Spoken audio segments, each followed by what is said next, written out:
Hi, everybody. Thanks for tuning in to Revolution Radio on Tuesday night at 8 p.m. This is the Idavox Report.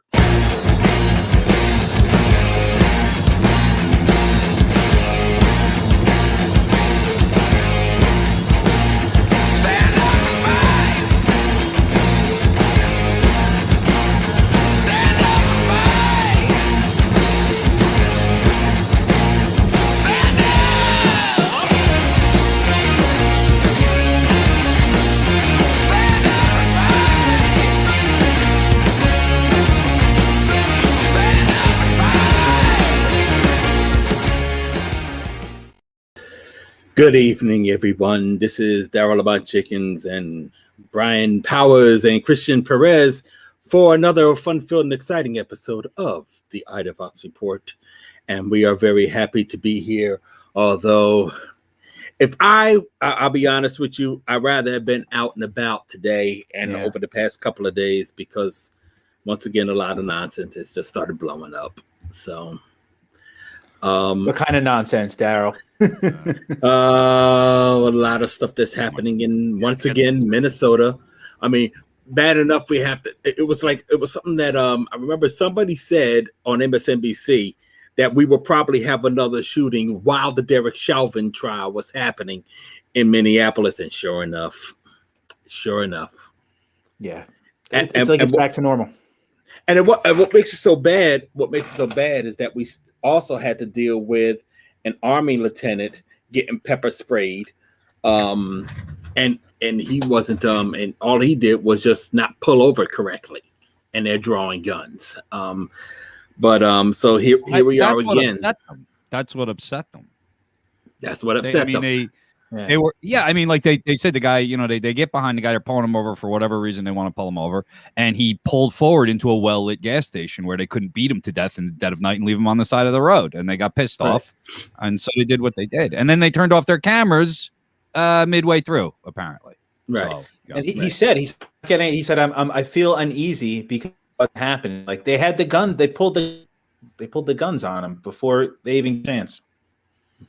And this is going to segue a little. I really could. I felt bad for the guy. The guy, as they were doing it, the guy's going, "This is fucked up. This is fucked up." You can hear the pain in his voice. And I remember getting put in cuffs, like for no reason.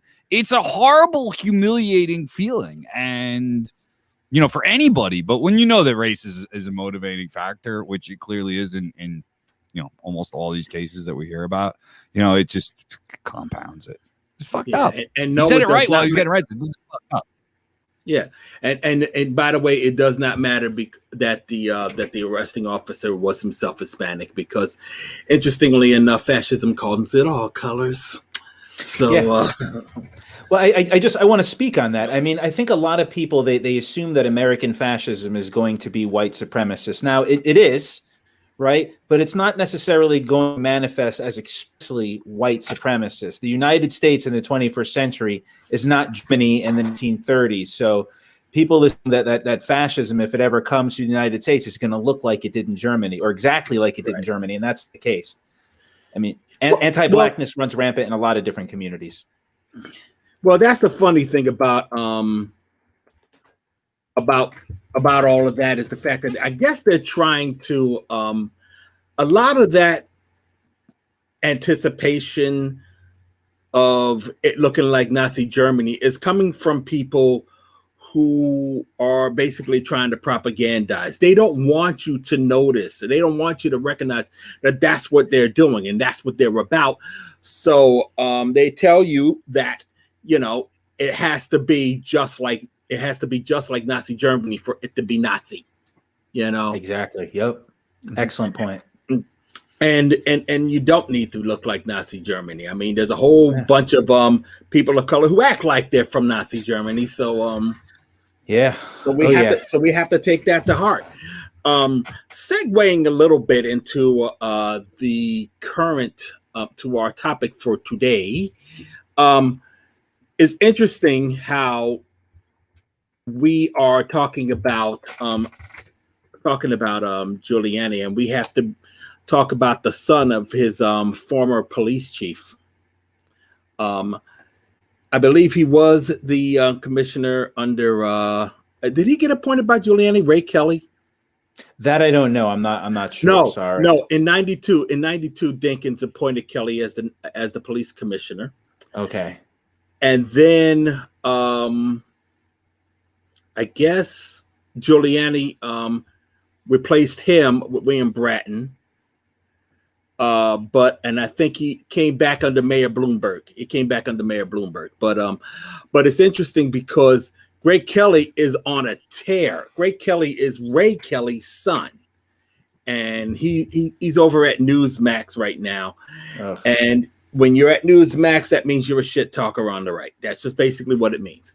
Yeah. But he's on Twitter and he's talking out of his ass. He's over there wondering why, for example, he's going after the lieutenant, saying that he should be fired. He should be kicked out of the military because of how he acted. And people are beating his ass over that. And then he decides to go after people who have named the police officer that killed Dante Wright. Saying woman, that, Kim Porter, I believe her name is. Who, by the way, is a police chief. By the way, is a police union boss, and police union bosses give away the store all the time. So this is kind of like poetic justice, because it's, in many respects, you're talking about the police union bosses talk the most trash about the community that they represent. And so this is going to be really interesting to see what happens with her. That's why, incidentally, why they were holding the press conference about all of this, that Blue Lives Matter flag went up the flagpole at the police station in that town. So a town, by the way, Brooklyn. What's the name of the town? Brooklyn something. Oh, was it Brooklyn Center? Brooklyn Center. That town was founded by a Klansman. So it's also ironic that they have a black mayor, but that town was founded by a Klansman back in 1911. So, so it's always something. It's always something when you dig deeper. I mean, this woman was on the force for 26 years, they said, and I mean, they got her on film shooting that guy, and I don't know. They say the police are not trained to look at the weapon; they're trained to look at the individual. But someone's dead, so after 26 years, figure it out. Like I don't know what to say. Like people got to stop getting shot by cops. I got to give credit where credit due. Sharpton basically said there was no excuse for none of these people getting in trouble. The only reason, Trevor Noah said it on the Daily Show. Al Sharpton said it today.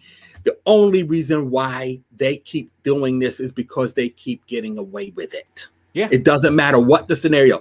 You can sit there and talk about how bad a person Dante Wright is or was. Fact of the matter is, and they did the same thing with George Floyd. The fact of the matter is, they had trials for that. Trials, you denied him, and it's still a matter of the fact that former Officer Porter, had did a lot of things wrong herself, and she needs to be held accountable for it, just like every cop that does something wrong but doesn't. I got a two-part question for you, Daryl. Number one is, do you think Derek Chauvin will be found guilty? Right. And number two is, let's say he is found guilty. Do you see police accountability going up, or do you see murders, continuing? Because I want to hear what you have to say, and then I'll give my hypothesis. But go ahead.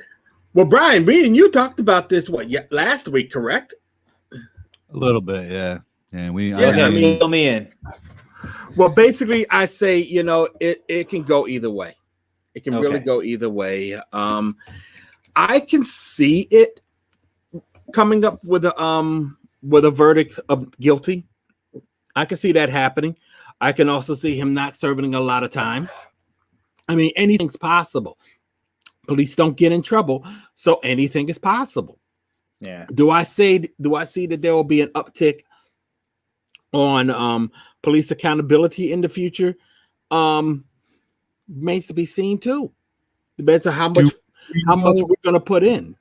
Yeah. Do we know anything about the sentencing phase? And let's just say, we all seeing the trial, seeing the defense, everybody feels confident in a guilty verdict. I'm not 1,000,000% confident, and nor should anybody be in this country. But let's just say, for shits and giggles, he gets guilty of something. What is the sentencing phase like? And does anybody know, like, is this judge going to pass sentence? Is there a recommended sentence from the jury? I'm unsure about the I believe the jury is the ones that do that. I believe the jury is the ones that do that. We can look that up while we're on the while we're looking at some other stuff in a bit. But I think all of this leads to our topic of discussion today. Oh boy. Because one of the reasons why we keep having this problem is because it isn't even so much about the police at this point. It's really about those that use bad cops to go after communities that they despise and they want eliminated. We have a bigger problem with the right in this country. And the right has always demonized people of color as a criminal class. And it has always been really their bread and butter. And I could tell you right now, living in the suburbs of New Jersey, I didn't see it a lot, or at least I didn't recognize it a lot. But I knew it was there. And I damn sure saw as I got older. And I started going around and I started venturing out into various parts of the country and of the state even. Like today is the 13th of April. April 9th, 1994, I caught my first arrest. And that led to my first column. That tells you how much fun that shit was. I was going to see a friend of mine, and she was in Kingsburg, New Jersey. And Kingsburg? Yes. Oh, Kingsburg. Yeah, Kingsburg can be a very redneck town. I went to use a payphone that was inside a deli. I tried to open up the door. They closed the door on me and locked it. Next thing you know, cops come out of nowhere. Was this like during the day? This was at night. The cops came out of nowhere, started asking me questions like, why am I here? Who did you come to see? Is she white? Apparently, the story is that I was chasing a white woman through the neighborhood. What?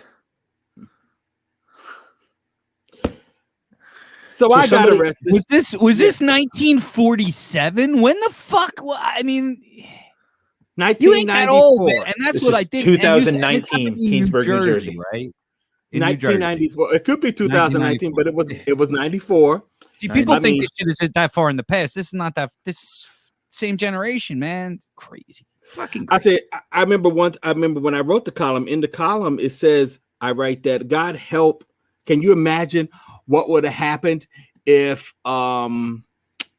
if whoever made that call was armed and felt the need to defend themselves, quote unquote? Yeah. I mean, and that was a couple of years. That was a couple of years before. And that was a couple of years before Trayvon Martin was born. Oh, yeah. And Ahmaud Arbery, for that matter. So it was kind of like I actually have I discussed the I discussed the case with on radio with somebody, with a talk show host by the name of Lynn Samuels. She's no longer with us. She was on 77 WABC, which also gave rise to Rush Limbaugh and all that. But she was one of the liberals. The most annoying voice in the face of the earth. Yeah, she was. And that's why they put her on. The station deliberately put on an annoying sounding liberal to make them sound stupid. But she was good people as far as she was a very nice person. But they were I mean, she was nice. I met her at the Rio Diner in Woodbridge. Oh wow. Yeah. For those that don't know, New Jersey is the diner capital of the universe. Yeah. For people that don't know. Everything happens in a diner. So if you go on YouTube somewhere abouts, if you go on YouTube, I'm not sure if it's on my channel or on OPP's channel or what. But if you go on YouTube, you can find me talking about this particular case. But anyway, those charges got dismissed eventually.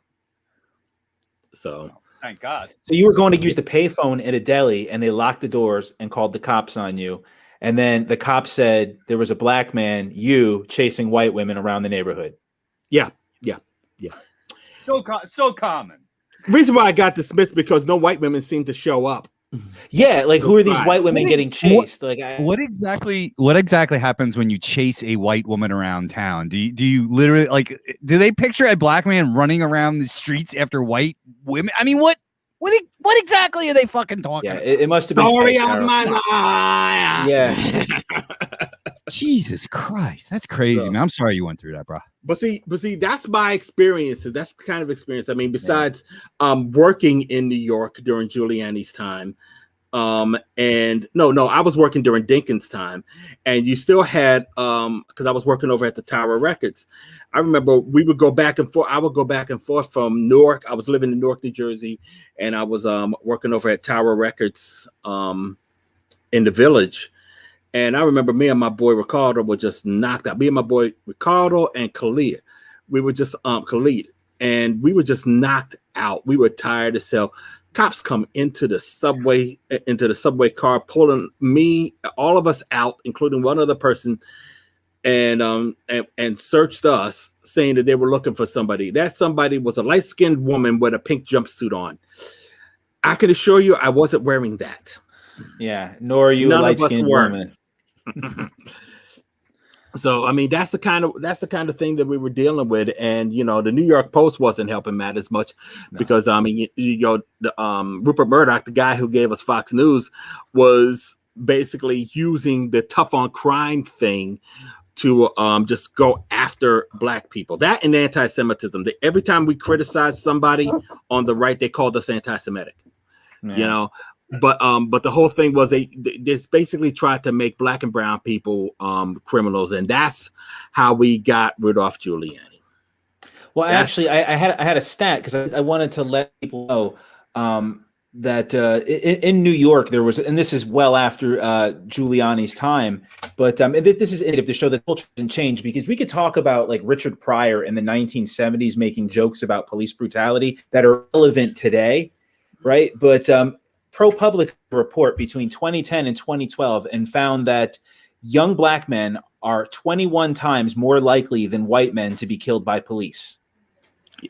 And that's not even surprising. It's not surprising. But what is the big deal is the propaganda that comes from the right in regards to it. They basically use that to marginalize us and prevent us from getting into power. Well, getting into any positions of power. And that's what I mean by it brought us Giuliani, because here's what happened. Once upon a time, it was 1989. And Ed Koch was on his way to becoming, getting another term as mayor. He was a very popular mayor, even though he didn't do shit for crime either. But he pissed off a lot of black people, so he was good to go. But what happened in August of 1989 flipped the script on him. Bensonhurst. For those who don't know, there was a little bit of an issue in the neighborhood of Bensonhurst, which at the time was a very Italian neighborhood. And some of the local boys were were pissed off because one of the girls in the neighborhood was dating a black guy. So they figured that they would find this black dude and beat him down with baseball bats and all that. Well, Yusuf Hawkins and his friends came into the neighborhood. I forgot which town they were coming from, what community they were coming from, but they were not from Bensonhurst. They came into town because they simply wanted to buy a car. They heard about a car that they could buy in Bensonhurst, so they went out to check it out. Well, this mob sees them and think it's time to attack. They attack everybody, and then Joey Fama, one of the guys in the mob, shoots Yusuf Hawkins dead at 16. That pissed everybody off. That set everybody on fire. And all of a sudden, people were coming out to Bensonhurst protesting and saying that we will not tolerate this. What do the folks in Bensonhurst do? And Sharpton was leading these marches. Al Sharpton was leading these marches at the time.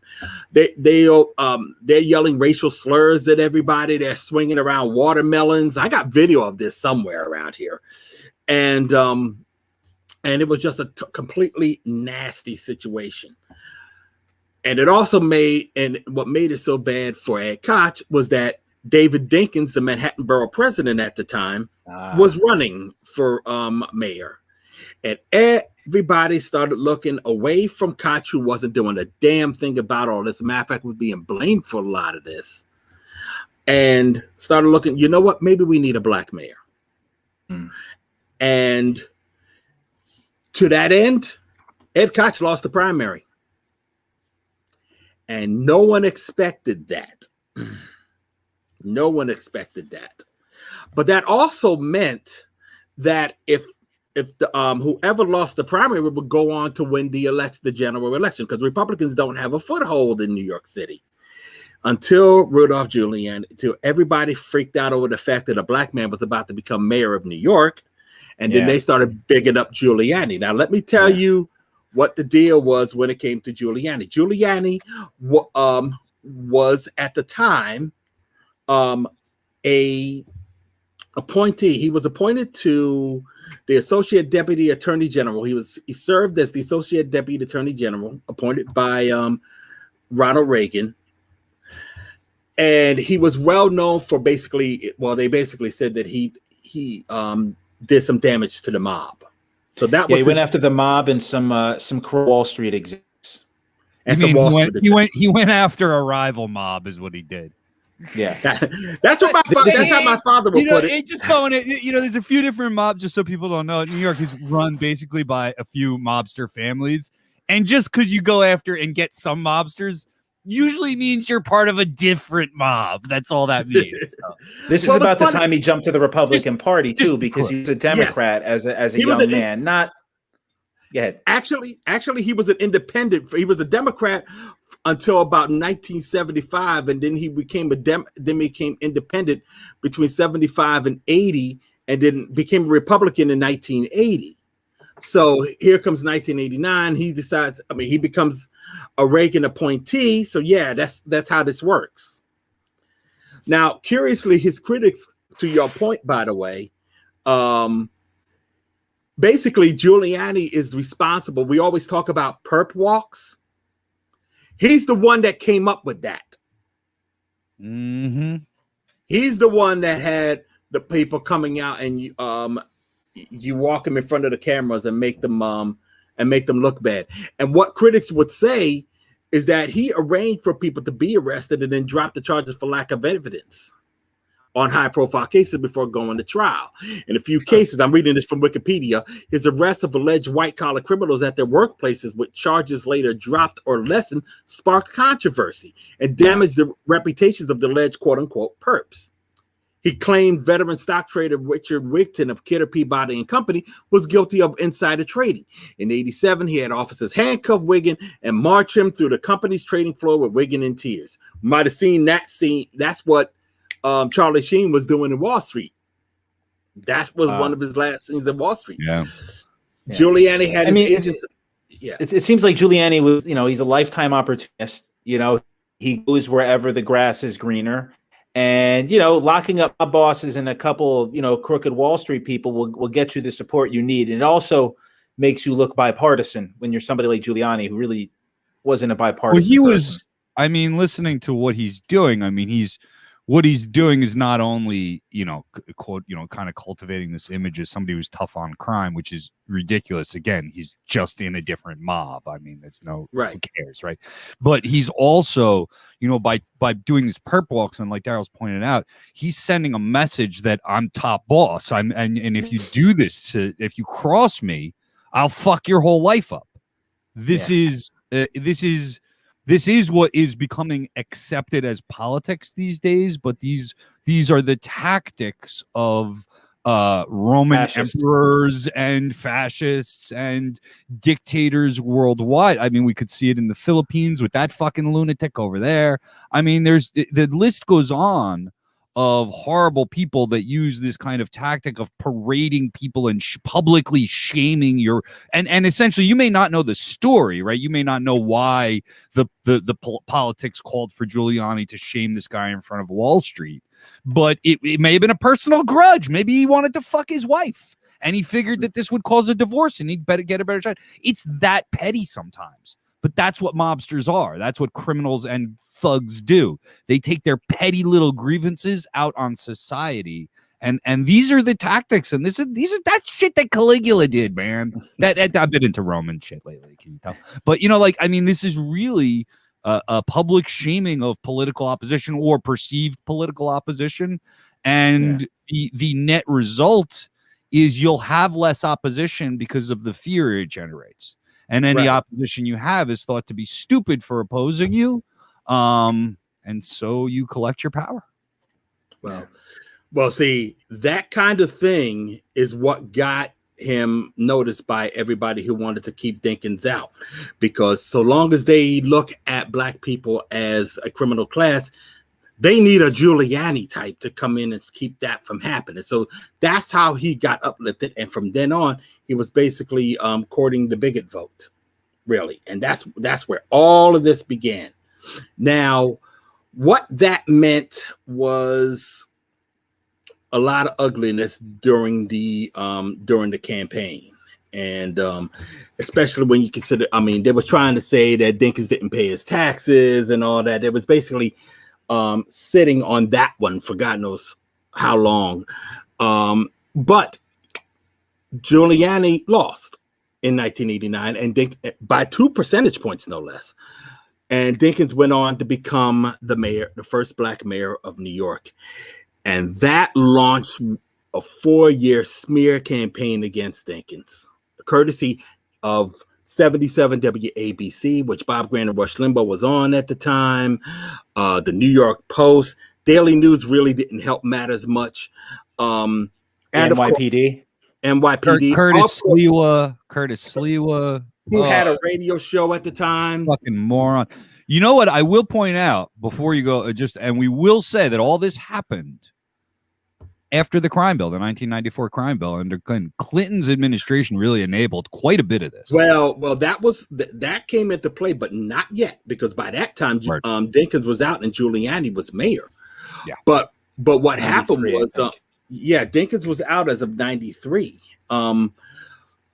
I wrote something about the crime bill was 94. Yeah.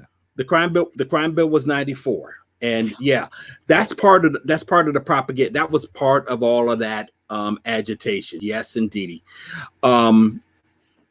So he spent the next 4 years courting every bigot in New York City for another shot at the mayorship. Basically, every time Dinkins said something, they all the local media would go to Giuliani just to hear him say, "I wouldn't do that if I was mayor." There's a nation.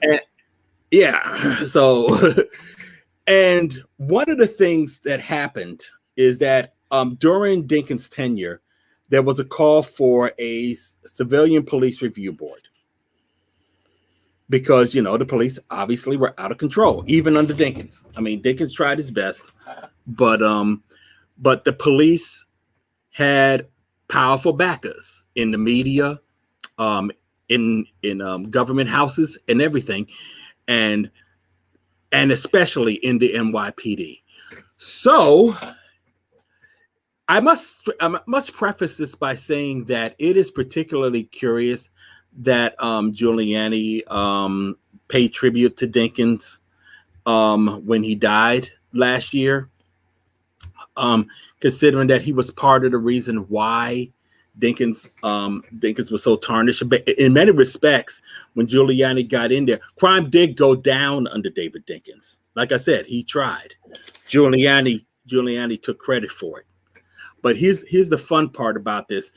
When they was trying to come up with do the Civilian Police Review Board, the police held a rally in September of 1992. And that is going to be, and I'm not even going to talk about it. Y'all got to see this. So that's going to be the first video we look at right now. And I'm going to have Leah turn that on. The mayor doesn't know why the morale of the New York City Police Department is so low. He blames it on me. He blames it on you. Bullshit! The reason the morale of the police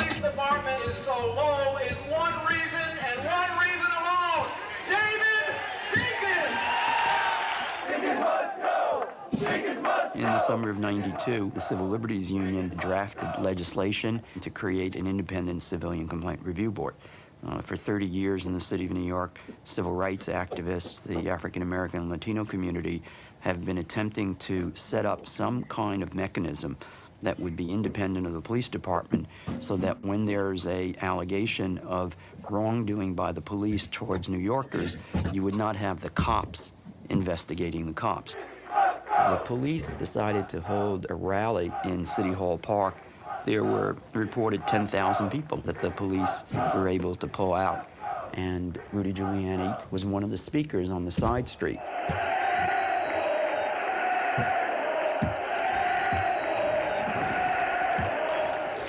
Some of them out there yesterday who were calling out nigger, for instance, why would the people of our communities have confidence that they have the capacity to handle a tense situation in a minority community? And for Rudy Giuliani to urge them on, as it were? The police department was at fault in not arresting people. There were officers there, and they should have made arrests. And Giuliani was using that rally to steam up cops who had a different agenda. Part of the agenda would be wages, denunciation of Mayor David Dinkins, a certain amount of racism, and he was, by his physical presence, giving support to that. Sadly, it worked. So was that this summer? Was that this summer after the George Floyd protests? All those cops rioting like that? I can't tell if that was 30 years ago, if that's today. Amazing. I can't even tell. If it wasn't for the leaves on the trees, I would have thought it was January 6th. I was gonna say, was it the only thing that let me know it wasn't January 6th were the mustaches and the mullets, because and they continue to get away with it on January. It looked like this the year. same So he's never been held accountable. He's continued to do it. He wasn't held accountable again in January. See you next year. No. I have to ask a rhetorical question, please. What do we think's gonna happen? We think he's gonna stop doing this shit? He ain't gonna stop. He's still got a podcast and he's still saying dumb shit. They got the guy from the ACLU who says you have black Latinos complaining about police brutality. And it's like, I have to ask people, when in history have black people come together en masse to complain about a problem and been found lying? Right? Where is this great issue of millions of black people just lying about their treatment? And that's my problem with this. It's inherently racist, because you have black people, you have Latinos, and you have a whole bunch of poor people saying, look, these cops are violent, they're bullies, they're thugs, and people just blow off. I mean, and this is just another sign of American racism. We're just not going to listen to people because we don't agree with them. And, this is where we're at. This is why we're... Well, let me tell you what Giuliani did to become mayor. He basically like I said before, he spent the next 4 years courting every bigot in New York City. And one of those characters was a really straight up fascist scumbag by the name of Bob Grant. If you want to talk about where Rush Limbaugh got it, it was this dude. Bob Grant was a radio talk shit host from way back. I mean, he goes back years. And the issue that and the biggest problems that we have with Bob Grant, I'll give you an idea of how bad he was. He used to call Dinkins the washroom attendant. I mean, basically, it was a slur at him. And you still see, every time Dinkins comes up, you can still see some of these alt-right knuckleheads use that term to describe Dinkins. But Bob Grant is so bad. I mean, he basically was one of those guys who would call, for example, Martin Luther King a scumbag. He literally has on the air. He once said that he wished that George Halliday, the guy who videotaped the Rodney King beating, quote unquote, gets what's coming to him. And said that Native Americans should be lucky we let them survive. He's allowed white supremacists to leave their contact information over his airwaves. And they're saying who they are. I mean, I got tapes of him talking about just letting the National Alliance just leave their information up, And he even encouraged it. Over free airwaves, right? This is all over the radio. This is Yugo. This is all before paid subscriptions, correct? This is a man using publicly owned airwaves to spread misinformation and white supremacy. I mean, I want people to know that, like, this is how we own the radio waves, but we allow these people to infect radio waves with their nonsense. In New York City, the liberal bastion where all the liberal elites get together in New York, the number one media market where we're talking about the impact of a talk radio station in New York City. You are speaking to maybe 14 million people in that range. People, this was not public access where some grandma's doing her little thing with a camera. No, this was the largest media market in the country.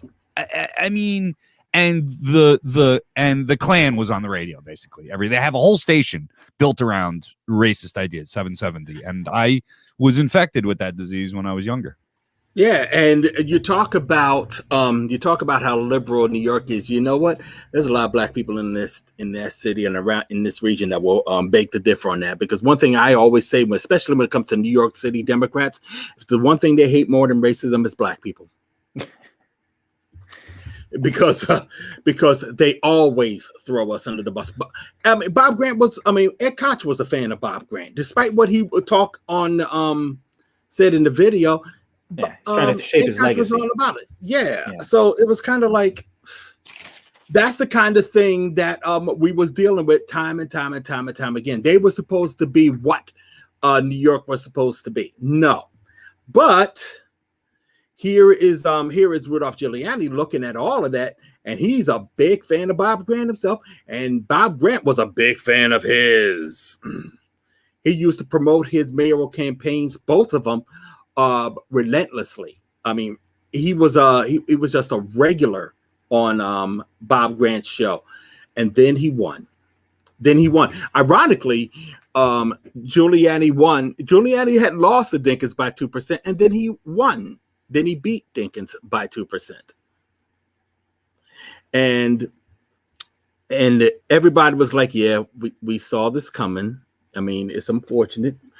But now this is something we have to deal with. Motherfuck.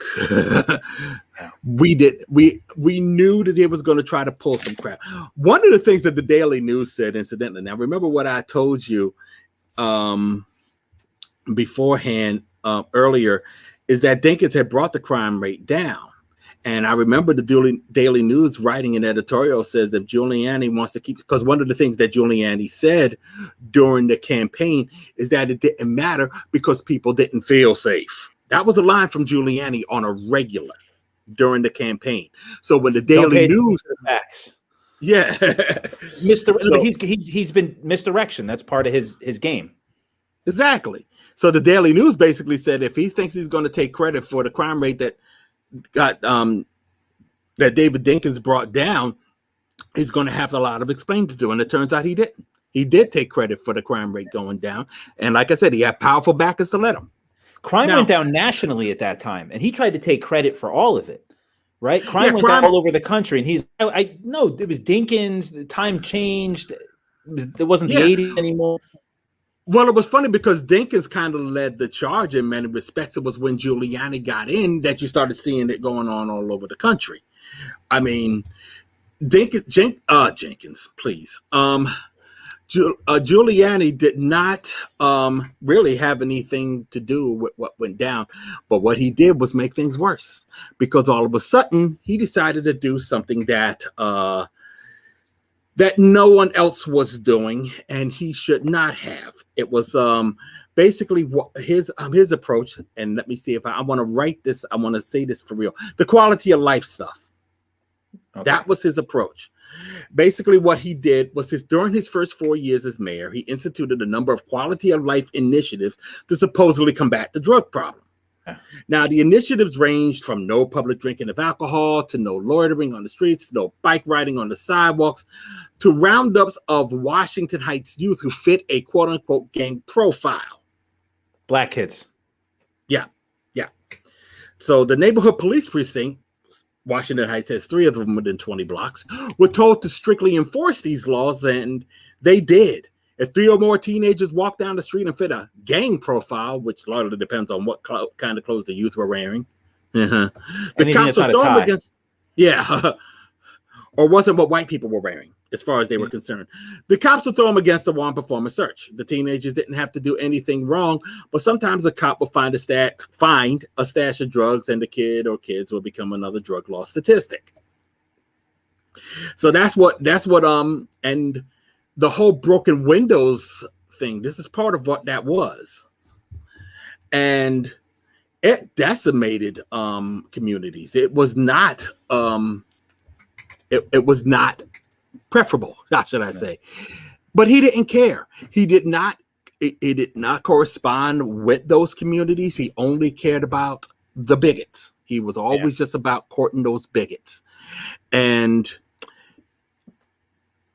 people suffered. It was apparently, when I had wrote an article about him in 2000, and he was still mayor at that time, I had written that by that time, over 100 people had been killed due to the police in New York City. I didn't realize it was that high. I'm actually shocked at that. Yeah. Yeah, that's something that I had Seems written low in one to me, actually. Yeah. It seems it does seem low. You know what? That's how many we know about. That's how many we know about. Yeah. You want to know how many people the New York police have whacked, thrown in the river, and nobody heard from him again? It's probably triple that number. Yeah, I mean, this is part of the reason. Like when we watch, who catches you when you're a cop that kills people. Yeah, the civilians, police, right, holding them accountable. Right, the police, one institution, organization, group in this country where if you even raise the mention of, or even raise the question of holding them accountable, you see a meltdown. You see their union leaders, right-wing politicians, all come out of the woodwork to try and keep that from happening, like as if police magic. And I mean, we know police, they're not well educated, right? They don't go long amounts of training. There are police captains on guard saying we like them dumb. We don't want smart police officers, right? They want soldiers. They don't want thinking individuals, not like they have in other countries where you have to go to school for years, like their profession.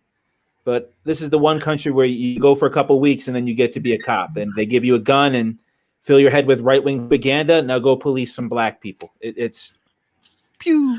And needless to say, the New York Post was always a big fan of Dinkins doing all of this, because these are the kinds of editorial cartoons you will find in that newspaper.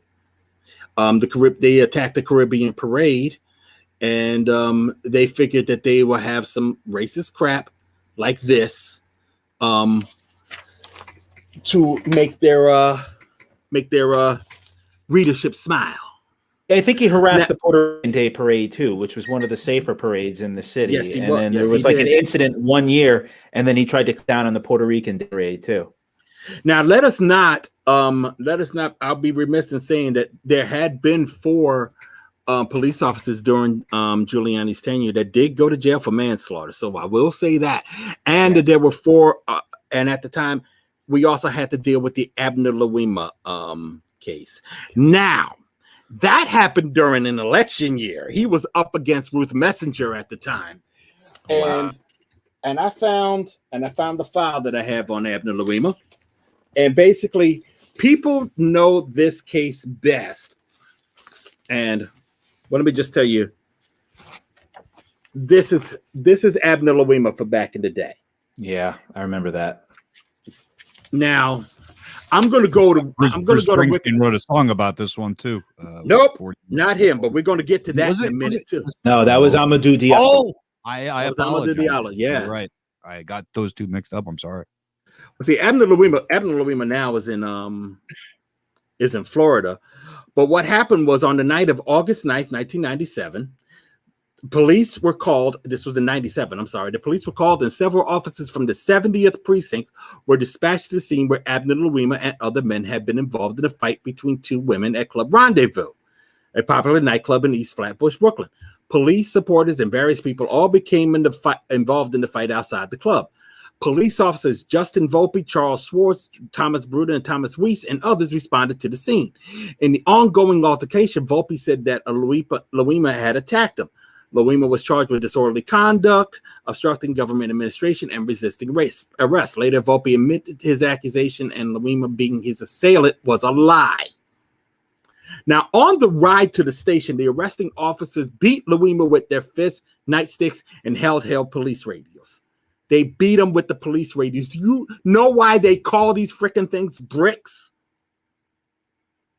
So they could have killed him. I'm saying they could have killed him. On arriving at the station house, they had Louima strip searched and put in a holding cell. The beating continued later, culminating with Louima being sexually assaulted in a bathroom at the 7th Street station house in Brooklyn. Volpe kicked Louima in the testicles, and while Louima's hands were cuffed behind his back, he first grabbed onto and squeezed his testicles and then forced a broken broomstick up his rectum. According to trial testimony, Volpe walked through the precinct holding the bloody excrement-stained instrument in his hand, bragging to the police sergeant that he, quote, took a man down tonight.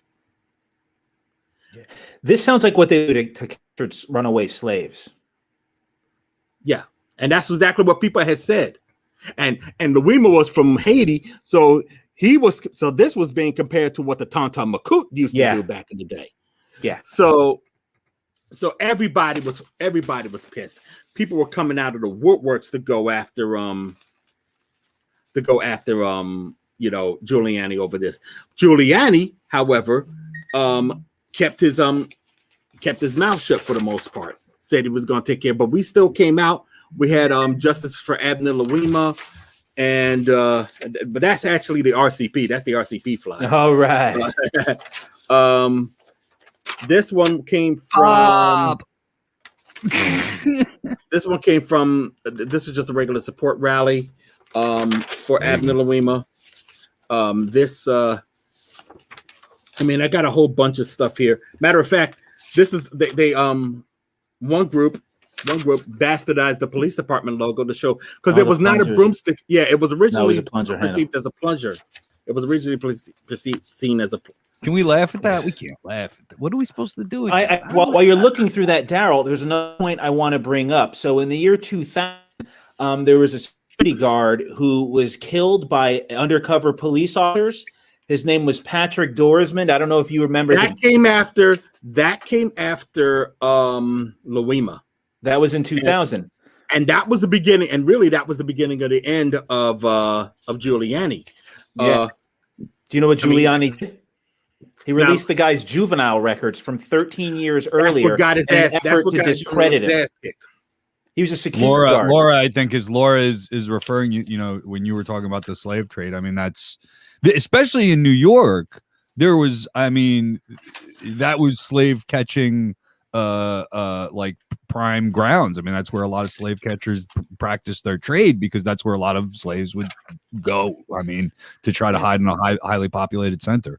Or stop on their way to someplace else. So, yeah, Laura points it out. Yeah, this is us marching across the Brooklyn Bridge. We marched across the Brooklyn Bridge for Louima. Wow.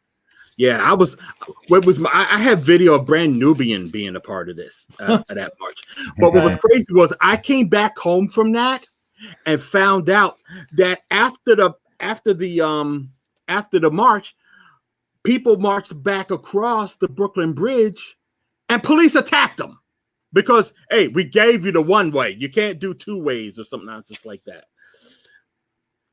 Yeah. So it was so in the end, unfortunately, Giuliani won that election too. So he beat with Messenger because he played it cool. Yeah. But then it came, and we're going to go long, I guess, today. We're going to go a little long because we still got more to go. But you go on and you start seeing more and more of an attack on the Black community once he had his second term coming in. Now, Giuliani started doing things like going after the Million Youth March. Now, it's a regular, like I said, there's always that anti-Semitism thing that they always try to pin on all of us. But what happened was the Million Youth March, which was 2 years after the Million Man March, was being put together by Dr. Khaled Abdul Muhammad. And Giuliani was trying to keep that from happening. He was basically trying to prevent, it was taking place in Harlem, and I was there videotaping the whole thing. And Giuliani basically was trying to throw one roadblock after another in the way of it, but we eventually had the rally. As a matter of fact, I remember one person had a sign that says, "I'm here because Giuliani told me not to come." Ooh, love it. Now the rally was supposed to end at 4:00.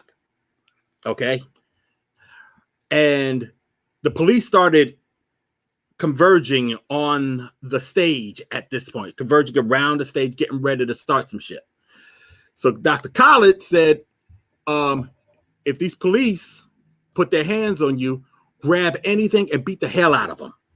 He actually did say that. He said, do not let these police officers come for you. Not like this. No.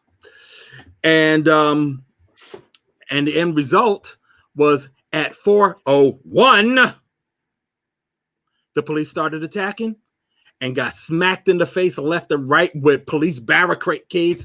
Don't mess. Yo, when it's time to play, black people will play.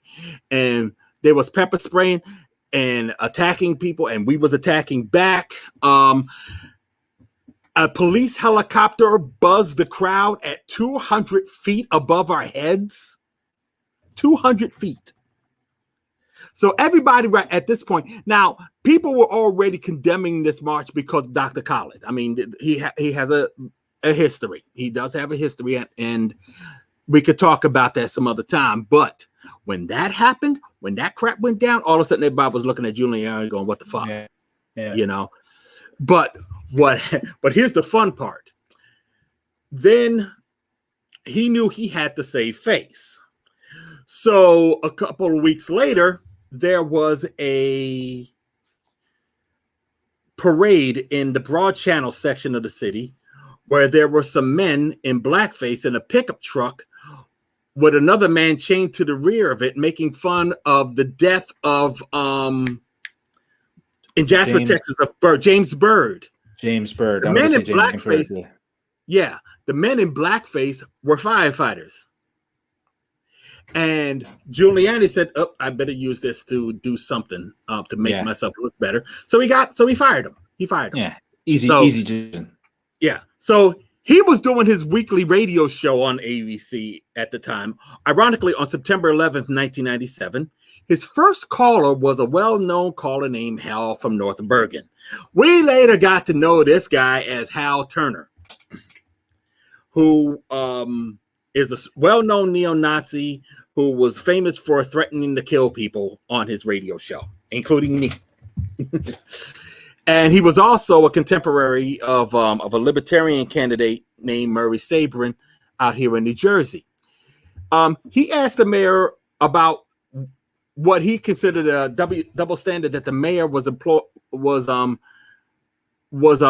employing regarding a racial incident. You know, that situation. He said, Giuliani, he said that it was a double standard, that they will be fired, but nothing happened to anybody in the Million Youth March. And Giuliani said there was a rule prohibiting police and city employees from engaging in hate groups or other activities.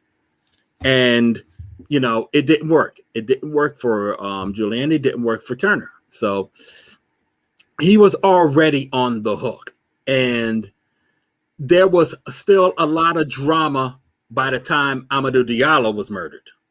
Now, if you all remember, if you guys saw the promo for this particular show, you would know that it ended with Amadou with it saying that that video, that promo was 41 seconds long. And let me explain where that comes from.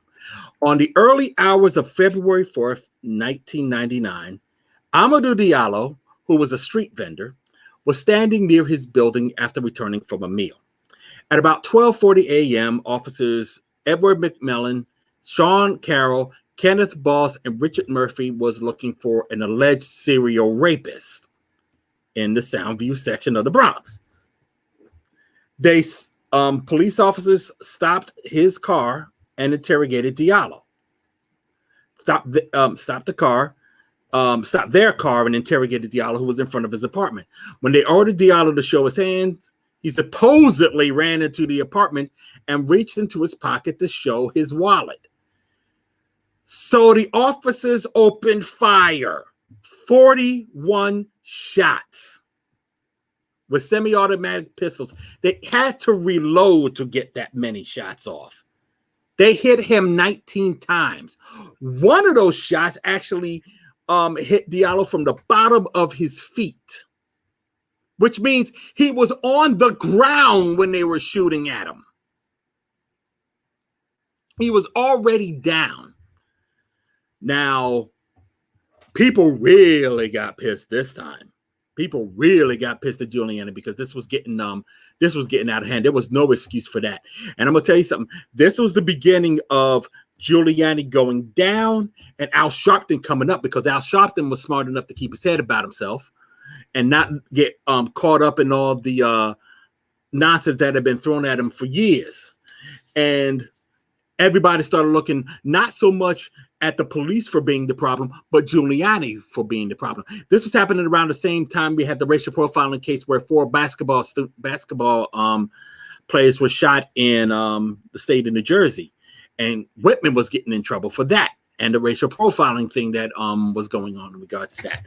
So not only that, the cops that were indicted over Abner Louima, they were now finally going to trial all in this month, all in the month of February. It was just like everything coming together all at once. So here comes Giuliani saying shit like, "Oh, this will blow over in about 6 weeks." So that was the beginning of that. That was the beginning of the end for that with him. Howard Safer, who was the police commissioner at the time, he blew off a community meeting about this to go to the Oscars. He didn't say he was going to the Oscars, but they saw him in footage. So he ended up resigning, saying that he had prostate cancer or something like that. Giuliani was priming himself for a run for the Senate over Hillary Clinton, and it looked like he was going to get the nomination. But all of this, he came up, and then he decided to bow out because he had prostate cancer. Yeah. So, and meanwhile, everybody was looking at Dinkins, rather not Dinkins, but Giuliani in a very bad way. In ways that he did not expect to be looked at. But then again, he was already being looked at that way anyway. It's like you take a look at something like this. He was actually excluded from a Martin Luther King Day celebration by let me see what group it, by the Baptist Ministers Conference. They Giuliani? Giuliani back in 1998 was pissed off because he was kicked out of the King Day celebration. And instead, so Roy Innis of this was at the same time that Roy Innis of the Congress of Racial Equality, CORE, this is the right-wing civil rights group that everybody is this before or after CORE sold out? I was gonna say, because when you bring up CORE, very much so after. There was like a turning where they just became a straight-up right-wing organization. Remember when I said that Martin Luther King was called a scumbag by Bob Grant? Bob Grant went to their King dinner, their Martin Luther King dinner that year. Wasn't this the guy that got shoved by Al Sharpton? That was the guy who shoved Al Sharpton on Martin Downey Jr.'s show. Okay. He was also the guy that started the fight on the Geraldo show that got Geraldo's nose broke. Oh, the white supremacist. Yeah. Well, no, he was the black dude that put his hands on that's what this country is missing. Yeah. We need talk shows where people throw chairs at each other again. Yeah, but Roy Innis was a phony and always has been, and so was all those shows were weird, man. Niger. But it's so funny because there was a guy, a black dude, one of these black conservative types at the time, who came to Giuliani's defense as well as Roy Innis's defense for bringing Bob Grant on. His name was Michael Myers. He's still around, but he decided he wrote something for the New York Post called the King Day Snubfest. Rudy Giuliani is making a fuss about the Baptist Ministers Conference's decision to exclude him from the King Day celebration. And Roy Innis of the Congress of Racial Equality has ignited a firestorm by inviting WOR Radio, at the time Bob Grant got kicked off of ABC and now was on WOR, to his King dinner. Grant, who has slammed Martin Luther King Jr. as a communist sympathizer and philanderer. The mayor shouldn't complain because the exclusion spared them another chorus of boos from those who hate his policies about police brutality, workfare, open admissions, and affirmative action. We didn't even get into all of the other stuff yet. Would have only scolded him for not following the King dream. Instead, Giuliani tried to trump the Baptists by pointing out that King was inclusive. And then Michael Myers decides to go after Martin Luther King. Grant, who despises King, has assailed him correctly as a troublemaker rather than a healer. King did indeed practice confrontation, sit-ins, consumer boycotts, and labor stoppages that sent him and his followers to jail. His band of lawbreakers were blacks and whites and Jews and Gentiles, Democrats and Republicans, young and old. This wasn't inclusion. It was massive civil disobedience and direct action against the color line and racial terrorists. In those years, to walk with King was a trial by fire. So that's the kind of world we were living in at the time.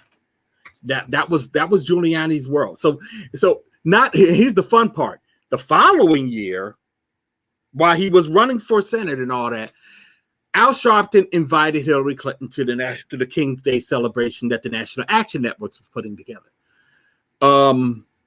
CORE invited Giuliani to theirs. But sitting on the dais with him was an Austrian fascist by the name of Jörg Haider, who was at the time, I believe, was the president of Austria. He's dead now. He got in a car accident. Isn't he the Holocaust denier? Yes, that guy. That guy. So we're sitting there going, all right, you guys are just giving us everything you can to shoot at us and to shoot it at you rather. And of course, there was a whole bunch of people trying to defend Giuliani in the years that followed. I mean, there was Rudy is no racist that basically tried to push back on something that Reverend Calvin Butts has said about him of the Assyrian Baptist Church, and it wasn't working. It wasn't working. The only thing that saved Giuliani legacy was September 11th, when he really did a good job. That was the only time he really did a good job. Yeah, he was just there. Yeah, that was the exception to the rule, right? I mean, but like, what could he? I mean, there. I ended up getting criticized by him. He told them all that it was safe to go down there. Yeah. I think there was. I mean, she had kind of a militant, mindless police, and there is a point where that's kind of efficient, and sometimes that plays out. I don't know that 9/11. I wouldn't give him. I don't think his legacy was good with that either. I mean, ultimately, he stuck around too long. He's a lesson and go out on a high note. He should have retired right after September 11th, about September 15th or so. He should have been like, peace, I got a headache or something. He was man of the year. He was Times Man of the Year in 2001. Yeah, we have that picture. Hung around too long, man. Look what happened. He's a gremlin. There it is. Yeah, but see, that's the thing about Giuliani, and oh God, and he went on to just run for president. Now, the curious thing about him, as he went along for the next 20 years or so, is that I always found it interesting how no one would talk about his tenure as mayor except he was nice to gay people. He was and 9/11, not any gay people.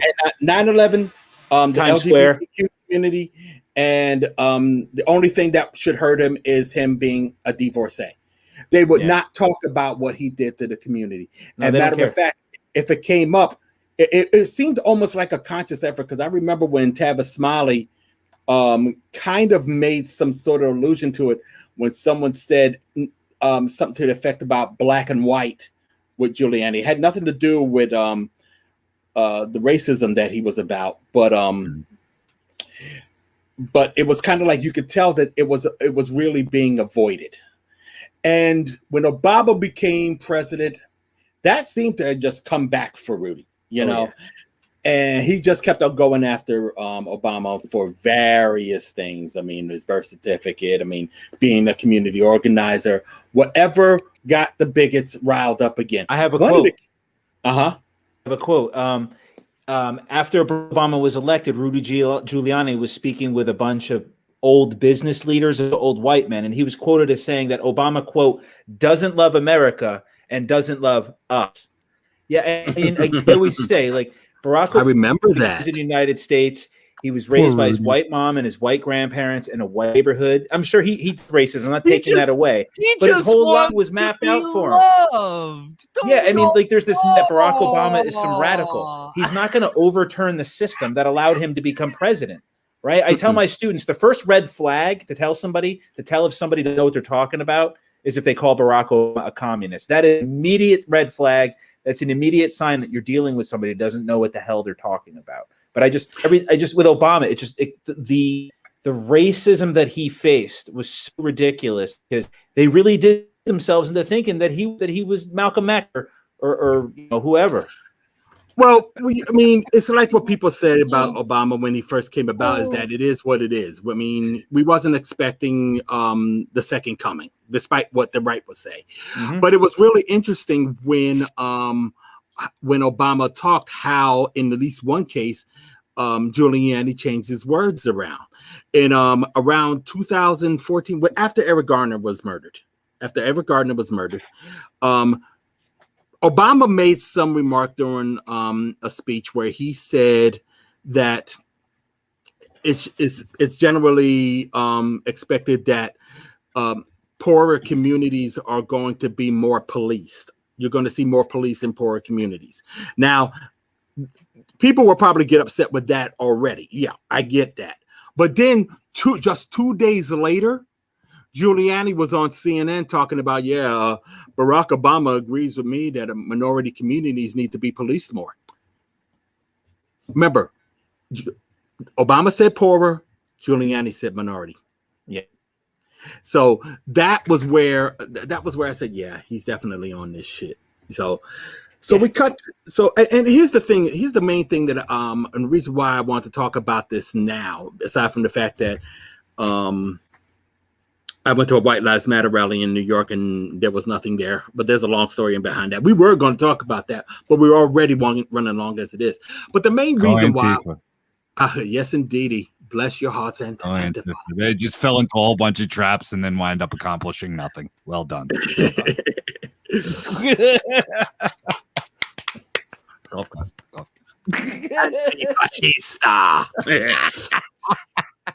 But the cute thing about everything is that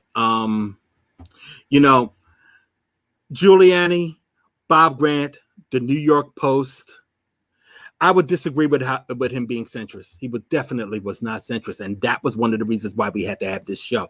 He was definitely not a centrist. The myth is it's about him. Yeah, and it's like McCain. It's my remark. Yeah, but this is what brings me to the point. Giuliani, Bob Grant, who endorsed Jared Taylor's book at the time, Paid for Good Intentions, and hyped that up. 77 WABC, the New York Post, all of them created the situations in New York that was more or less, and I keep on saying, the petri dish for the alt-right. The alt-right really found a home in Giuliani's world.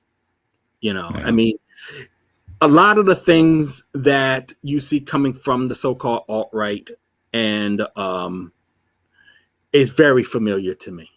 It's very familiar to me, up to and including right wing is storming the Capitol. In Giuliani's case, it was storming City Hall. So yeah, in 1992. So I mean, I even see the same people in play. I mean, it's like, including Giuliani. So Bob Grant is rotting in hell now. He died in 2013, 2014. Yay. I mean, we should do a story about him, talk about how bad he was at some point. Let's do it. Yeah. It's scaring me up, all the dead assholes you're talking about. I'm in a better mood now. I was in the dead asshole episode. Yeah, we'll do it. All right, it's always nice to hear that Bob Grant's dead. It's just nice to hear it. Always makes me listen. He hung out. He was from Woodbridge. He was living in Woodbridge, and he's dead. New Jersey. But in any case, a lot of what we are fighting really what we're fighting here today nationally really got its start in New York City. Who was president last time around? Giuliani's friend. Yeah. So I think that's the biggest lesson. Yeah, I listened to Rudy's podcast, and it's out there. It's called common sense, which is an insult. Which is an insult to common sense. Which is an insult to common sense, really. Yeah, but it's also an insult to Thomas Paine too. Yeah, Thomas really. Paine. Well, that's in it. But Rudy. So what I guess why this is important, and why I'm glad you brought this up and you did this show today is because we talked a lot about like these deplatforming. Facebook is watching the political speech. Now we know that a lot of people are getting banned from Twitter, and you see these little warnings all over the place now. And okay, fine. But I listened to his most recent, a couple of recent episodes. And first off, I would like to say that, the man's a gremlin. And I'm pretty sure that before he got into politics, he was one of the extras in that fucking movie. Because I mean, not only does he look like one, but he sounds like like when they made those little noises and shit, it does sound like that they've evolved into having some form of speech, and Rudy has clearly genetics related to the gremlins. That's obvious. But I mean, also like the things he's playing on. So we talked about how, okay, great, we've deplatformed them, but that could potentially make them more dangerous. They're going to go into these other platforms. They're on encrypted chats, and they're using these other mediums. And one of them is podcasting. There's a battleground here in our medium. And Rudy during Rudy during his podcast is continuing to throw out dog whistles about the election being stolen. Suggesting that Joe Biden become president, but we still don't know how that happened. Throwing out little. I mean, these are recent. I'm talking like within the last couple of weeks podcasts. He's just a racist. He's a big time asshole. Like he's a sexist. I mean, he doesn't know how to talk. I mean, he's just this like. He's still spreading. You look back, these leaders. We put these people on these pedestals, thinking that they're brilliant or that they're these thinking brilliant thinkers, and it's like Giuliani's this old man who we see melting on television. And I have to comment, the dish he does isn't here in the United States. He actually gets paid to travel around the world, the so-called security expert. This is the didn't secure the World Trade Center after the first bombing. Right. This is the guy who goes to Latin America, who goes to Eastern Europe, who basically tells people crack skulls. That's Rudy Giuliani's contribution to law and order, cracking skulls. His is not just here in the United States. His damage is international. And we have seen that. We saw that when we were talking about the Civil Rights South. We're talking about Frank Rizzo in Philadelphia. We're talking about the dailies in Chicago, and we're talking about Giuliani. And quite frankly, that's not going to fly anymore. Giuliani was the last straw on that one, to be honest. But the police out there are still being allowed to do whatever the hell they want to do, and that's one of the reasons why people are out in the streets today. And sometimes they're not peaceful. People are going to be out there saying, "We're burning down buildings," but they're killing us. And while the mainstream media is kind of ignoring what's going on, and I guess I understand that, he's still constantly mentioning sex offenders coming over the borders and political elites involved in sex trafficking. And who do you think he's playing to when he talks about those things? Yeah. Well, the beauty they're still doing outreach to QAnon. They're still out there rallying their base of lunatics. For that's the all next January 6th. That's what they're getting ready for. Well, see, that's the thing. The beauty about now is that the Giuliani that everybody knows is a laughingstock now. Mm-hmm. The Giuliani that everybody knows is a laughingstock. We talked about the Giuliani that they don't want us to talk about. And that video that I showed of the police riot, that came from a documentary that was done in 2005 called Giuliani Time. Look for it. It is on YouTube. And it will give you the entire rundown of how bad Giuliani was as mayor. Really a powerful documentary. And it's definitely something that everybody needs to have right there on standby every time they want to, every time Giuliani comes up and says, well, what about this? Because he does need to be if he's going to be out there, he does have to answer for some of the crap that he's responsible for from back in the 90s and 2000, early 2000s. So let's not. So main reason why I want to do this, because it's time that he starts being held accountable for that crap, because he really wasn't. And it's really high time that he is. So, and like I said, we were running long. It's like 15 after. Brian, what you got coming? Hey, man, tune in tomorrow night, NJR Live, 8 p.m. every Wednesday, like we do Tuesdays here for the Idavox Report on Revolution Radio Network. We do Wednesday nights, NJR Live. Chris is going to be hanging out with me. We're going to we're going to go around the globe, man. So we do a lot of grassroots activism. We always focus on people in the trenches, doing that hard work. This week, we're going to talk about a lot of peace activism, relations with China. We're going to have an expert on China relations, and our good friend Baman Azad, who came over to here as an Iranian immigrant, also spends a lot of time and energy concerned with South American issues. So it's going to be a really good panel as we talk about like kind of what I know. I had my good radio groove going. I screwed it up. That's all right. We edit. But it's going to be a really great panel. I'm excited about it. I love when Baman comes in. He's one of the nicest guys in the world, and he's really, really smart when it comes to international shit. So we're going to hang out and have a good time. Tune in tomorrow night, 8 p.m. right here where you're watching the Idavox Report, same place.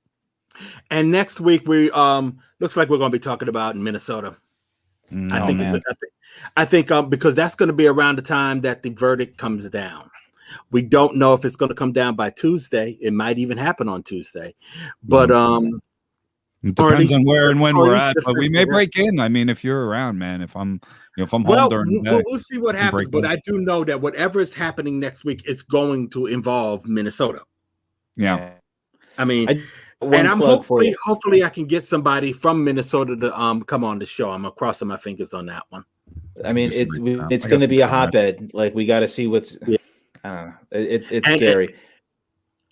And it's going to get a hold of them. They're so busy working in the streets. They really are there's a lot of dedicated organizers in that area. Committed to social justice. And I'll tell you that they'll blow my ass off to get to go do the work, and it's hard to get a contact out of there. But if they're listening, hit me up if you got an hour. We'll pre-record. We'll work around your schedule. I know that they're working hard over there, but I'd love to have them on. And by the way, these so-called independent journalists are getting called out on Twitter. That BG Online thing. They do not like them. There's a bunch. I mean, we saw a lot of their videos from last summer and also during the insurrection. They're basically right wingers who are passing themselves off as just independent journalists, and they're acting like they don't have a side. And these are the people that go on like Tim Pool's radio show and then throw up their hands and try to do the false equivalencies.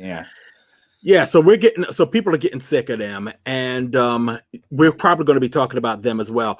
Hopefully, I'll have somebody from Minneapolis, St. Paul, someplace, maybe even Brooklyn Center, somebody from Minnesota. I just got to see if there's anybody available. If not, we are still going to talk about Minnesota, and unfortunately, that means that we can't talk about anything else that's happening on 420. So. Hey, that's also Adolf Hitler's birthday. So it's my buddy's birthday. So I would love to have been talking about Nazis, but hey, we probably still will. This is the anti-fascist show. We'll talk about fascists on this show. Yeah, if we're talking about cops, we're talking about fascism. So hey, all right, y'all. Wait, Daryle, if you don't mind, I just got a quick plug for our listeners, really quick. I'm going to be teaching a class next Monday, only 2 hours long. It's Brookdale Community College. It's a long learning course. It's 2 hours long. It's from 6 p.m. to 8:30 p.m. April 19th. The cost is $19, and the lecture is called Exploring QAnon and Antifa. Too often we've treated them with as false equivalencies.